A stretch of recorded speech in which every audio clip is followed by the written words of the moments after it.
So I figured I'd do a quick little video on LS Gen 3 and Gen 4 head torque sequence and torque specs, because I know some people have been kind of intimidated by the torque to yield bolts, you know, the factory GM head bolts, because they require degree torque to yield instead of just like ARP, foot pounds. So a lot of people get discouraged, but it's really not that big of a deal. Obviously, if you have a nicer snap-on torque wrench that can do degrees, and that's helpful. But two major things. One, on the Gen 3s, it's going to have, on the older Gen 3s, it's going to have the longer bolts throughout the middle and the medium-sized bolts, one on each end. So that's going to require different torque, whether it's ARP or, I believe ARP, but definitely if it's OEM. And that's going to require 22 foot-pounds on the first pass for the larger bolts and the medium bolts. And then on the second pass, it's going to be 90 foot-pounds all the way around. And then on the third pass, it's actually going to be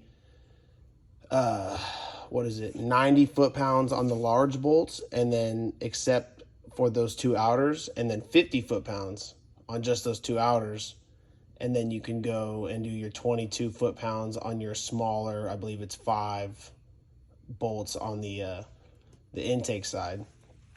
And then on your Gen 4, on the newer stuff that has all the same medium-sized bolts, it actually gets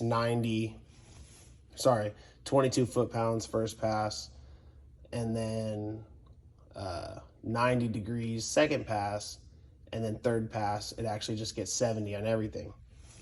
So, I mean, if you have your degree torque wrench, great. Even so, I always feel it's best to try to get it in one hit. So start somewhere where you can kind of finish in one pass. I mean, I could just be making that up, but I just always feel it's best to do it in one motion instead of just going back over and over and over until your snap-on says, hey, you did it. Another thing, second way to do it, if you don't have something that could do that, it could just be click style, whatever. I mean, you kind of know your degrees from school. If you don't, Google it. I mean, 90, you start here, finish here. You can kind of figure that out for 50 and 70. It may be a little off, but you're not going to have a leak just because of that. Your last thing, and I kind of learned this in the diesel trade, which is maybe common sense to most, but let's see if I can do this here. Just mark your bolt. Simple. Mark your bolt. And that way, boom, you're 90 degrees, or, you start here. Your 50 would just be a little short, a little bit past that halfway between your 0 and 90. There's always ways to do it. I know people are on a budget.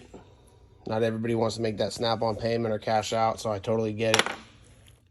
But, yeah, hopefully that helps somebody, because the torque to yield bolts are much cheaper. They're fine. I know ARP bolts, studs are better. Another key thing is, too, always clean your bolt holes. The holes in your head or your block. I've seen ARP bolts snap right in half on the first use just due to coolant or water being stuck in the bottom of the hole or debris.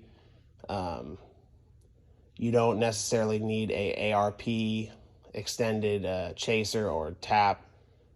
You can just take one of the old head bolts and cut a diagonal slit in it as long as it's clean.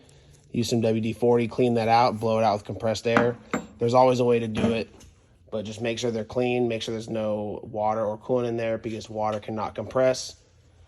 And the last thing is, if you are using ARP bolts, make sure there's no ARP lubricant between the washer and the head. only between, sorry, the engine head, the cylinder head, only between the washer and the head of the bolt. That can also give you false torque reading.